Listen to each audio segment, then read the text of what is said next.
Baik, selamat pagi Bapak Heri Firmansyah. Nama saya Tobes William dengan NIM 205-210-170 dari kelas A1, mata kuliah Fakultas Selekta Hukum Pidana. Pada kesempatan kali ini saya akan mempresentasikan mengenai ujian akhir semester yang Bapak perintahkan untuk membuat dua buah materi PowerPoint. Materi yang pertama, saya akan menjelaskan mengenai capital punishment atau biasa disebut dengan pidana mati.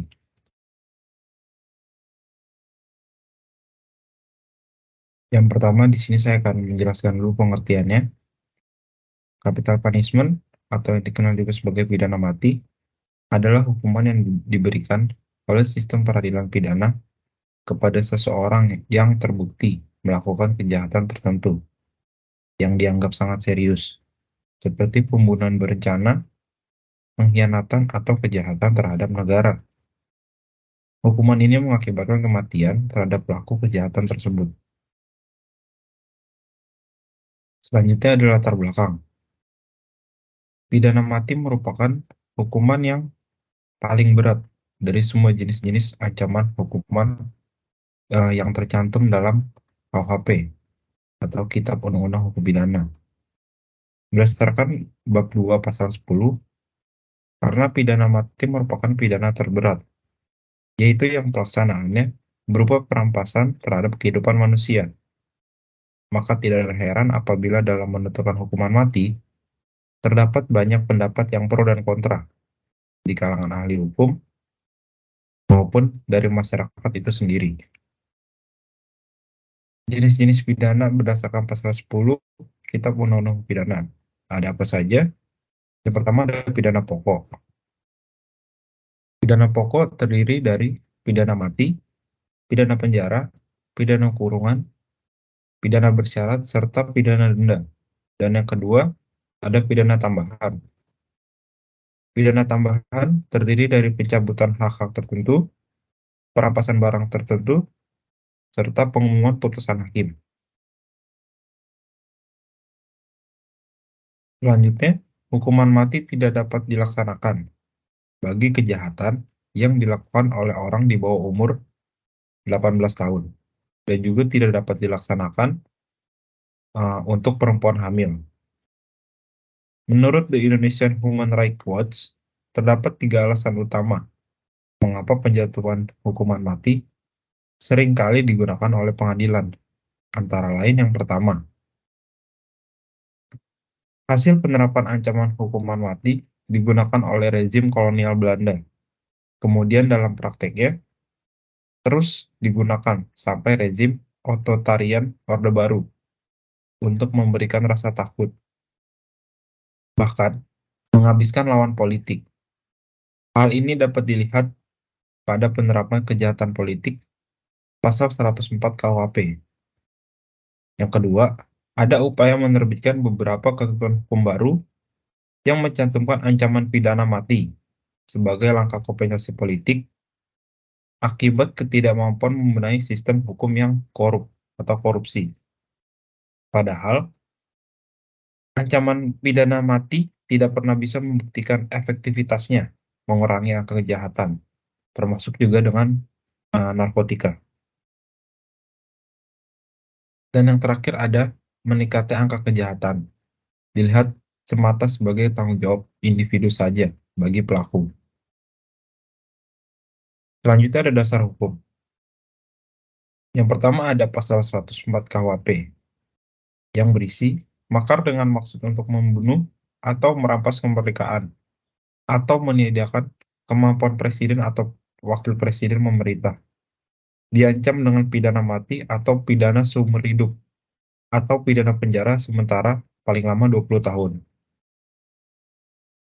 Dan yang kedua ada pasal 111 ayat 2 KUHP. Pasal 2. Jika perbuatan permusuhan dilakukan atau terjadi perang, diancam dengan pidana mati atau pidana penjara seumur hidup atau pidana penjara sementara paling lama 20 tahun. Selanjutnya ada pasal 124 ayat 3 KUHP. Pidana mati atau pidana seumur hidup atau selama waktu tertentu paling lama 20 tahun. Dijatuhkan jika si pembuat yang pertama memberitahukan atau menyerahkan kepada musuh, menghancurkan atau merusakkan sesuatu tempat atau pos yang diperkuat atau diduduki, suatu alat berhubungan, gudang persediaan perang, atau kas perang, ataupun angkatan laut, angkatan darat, atau bagian daripadanya. Merintangi, menghalang-halangi, atau menggagalkan suatu untuk menggenangi air atau karya tentara lainnya yang direncanakan atau diselenggarakan untuk menangkis tahu menyerang. Yang kedua, menyebabkan atau memperlancar timbulnya huru-hara, pemberontakan atau desersi di kalangan angkatan perang.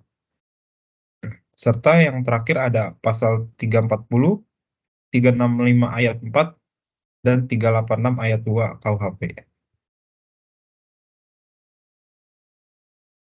Selanjutnya ada pelaksanaan pidana mati di Indonesia. Pasal 11 KUHP. Pelaksanaan pidana mati yang dijatuhkan oleh pengadilan di lingkungan peradilan umum atau peradilan militer dilakukan ditembak sampai mati menurut ketentuan-ketentuan dalam Undang-Undang Nomor 2 Tahun 1946.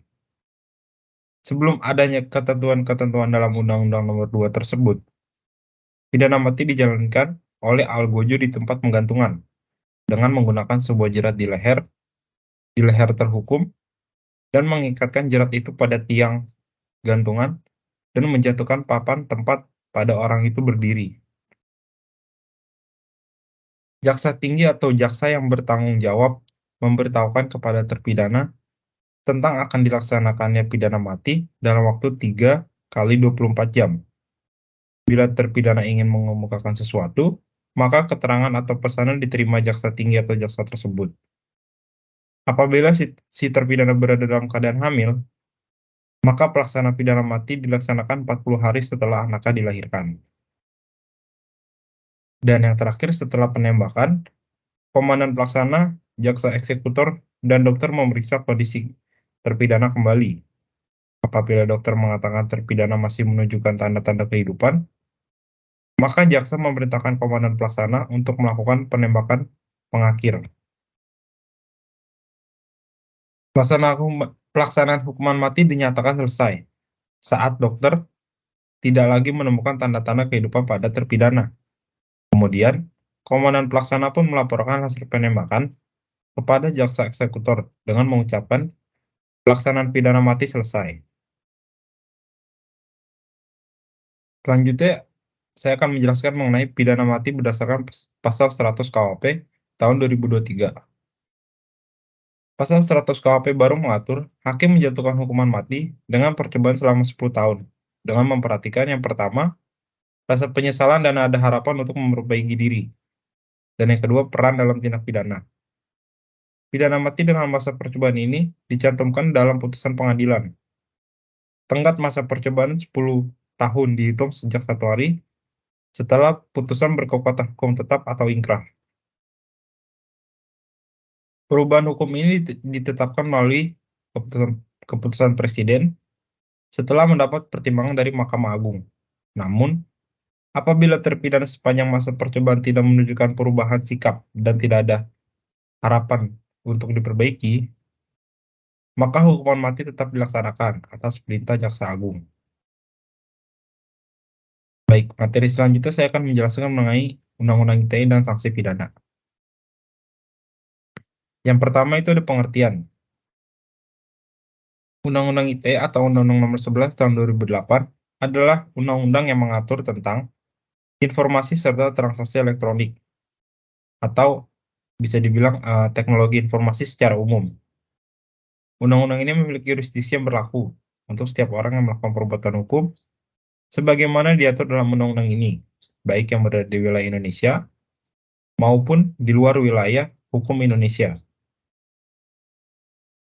Beberapa pasal Undang-Undang ITE yang memiliki sanksi pidana. Berikut ada pasal 27 ayat 1, pasal 28 ayat 2, pasal 29, pasal 30 ayat 1, serta pasal 31. Selanjutnya ada asas dalam Undang-Undang ITE. Yang pertama ada asas kepastian hukum. Berarti landasan hukum bagi pemanfaatan teknologi dan informasi, serta segala sesuatu yang mendukung penyelenggaraannya, yang mendapatkan pengakuan hukum di alam dan di luar pengadilan. Yang kedua ada asas manfaat. Berarti asas bagi pemanfaatan teknologi informasi dan transaksi elektronik diupayakan untuk mendukung proses berinformasi, sehingga dapat meningkatkan kesejahteraan masyarakat. Yang ketiga ada asas kehati-hatian, yaitu landasan bagi pihak yang bersangkutan harus memperhatikan segenap aspek yang berpotensi mendatangkan kerugian, baik bagi dirinya maupun bagi pihak lain, dalam pemanfaatan teknologi informasi dan transaksi elektronik.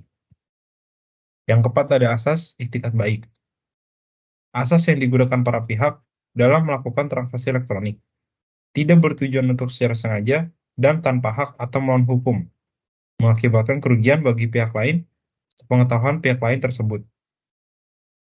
Dan yang terakhir ada asas kebebasan. Memilih teknologi atau netral teknologi, yang berarti asas pemanfaatan teknologi informasi dan transaksi elektronik tidak hanya terfokus pada hanya penggunaan teknologi tertentu, sehingga dapat mengikuti perkembangan pada masa yang akan datang. Selanjutnya ada alat bukti dalam Undang-Undang ITE. Dalam kegiatan e-commerce, antara lain adanya dokumen elektronik yang kedudukannya disetarakan dengan dokumen yang dibuat di atas kertas. Pasal 44. Alat bukti penyidikan, penuntutan, dan pemeriksaan di sidang pengadilan menurut ketentuan undang-undang ini adalah sebagai berikut. Alat bukti ini berupa informasi elektronik dan atau dokumen elektronik sebagai dimaksud dalam pasal 1 angka 1 dan angka 4, serta pasal 5 ayat 1, ayat 2, dan ayat 3. Delik pencemaran nama baik dalam Undang-Undang ITE. Penghinaan atau pencemaran nama baik ini sudah dinyatakan sebagai delik aduan. Juga sudah dinyatakan oleh Putusan Mahkamah Konstitusi nomor 50/PUU-V/2008. Putusan tersebut mengenai penegasan bahwa pasal 27 ayat 3 Undang-Undang ITE merupakan delik aduan. Selanjutnya pasal-pasal pidana terkait pencemaran nama baik. Terdapat dalam pasal 310 KUHP, barang siapa sengaja merusak kehormatan atau nama baik seseorang dengan jalan menuduh dia melakukan sesuatu perbuatan dengan maksud yang nyata, akan tersiarnya tuduhan itu, dihukum karena menista, dengan hukuman penjara selama-lamanya 9 bulan atau denda sebanyak-banyaknya 4.500. Kalau hal ini dilakukan dengan hanya tulisan atau gambar yang disiarkan, dipertunjukkan pada umum atau ditempelkan, maka yang berbuat itu dihukum karena menista dengan tulisan dengan hukuman penjara selama-lamanya 1 tahun 4 bulan atau denda sebanyak-banyaknya 4.500.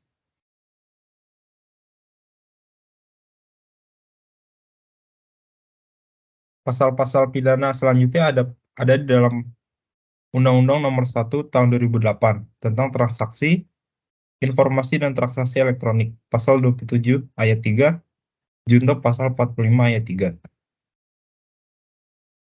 Selanjutnya ada sanksi dalam Undang-Undang ITE. Yang pertama ada pasal 45 ayat 1, hukuman pidana penjara paling lama 6 tahun dan denda maksimal 1 miliar atas pendistribusian informasi elektronik permuatan asusila. Yang kedua ada pasal 45 ayat 2, hukuman pidana penjara paling lama 6 tahun dan denda paling banyak 1 miliar atas pencemaran berita bohong. Pasal 45 ayat 3, serta ada pasal 46 ayat 1. Pasal 46 ayat 2, hukuman pidana penjara paling lama 7 tahun dan denda maksimal 700 juta atas peretasan terhadap sistem elektronik di lingkungan pemerintah atau pemerintah daerah. Pasal 46 ayat 3, hukuman pidana penjara paling lama 8 tahun dan denda maksimal 800 juta atas penerobosan atau penjebolan terhadap sistem pengamanan komputer. Pasal 47, hukuman pidana penjara paling lama 10 tahun dan denda maksimal 800 juta atas penyadapan sistem elektronik milik orang lain. Pasal 48 ayat 1, hukuman pidana penjara paling lama 8 tahun dan denda maksimal 2 miliar atas Pengrusakan dokumen elektronik milik orang lain. Selanjutnya ada pasal 49, hukuman pidana penjara paling lama 10 tahun, dan denda maksimal 10 miliar atas perbuatan mengganggu kinerja sistem elektronik. Pasal 50, hukuman pidana penjara paling lama 10 tahun, dan denda maksimal 10 miliar atas perbuatan memfasilitasi perangkat keras maupun perangkat lunak untuk pelaku pelanggaran. Dan yang terakhir ada pasal 51 yang berisi hukuman pidana penjara paling lama 12 tahun dan denda maksimal 12 miliar atas pemalsuan dokumen elektronik. Baik, sekian presentasi dari saya. Mohon maaf jika ada kesalahan kata atau kalimat. Sekian dan terima kasih.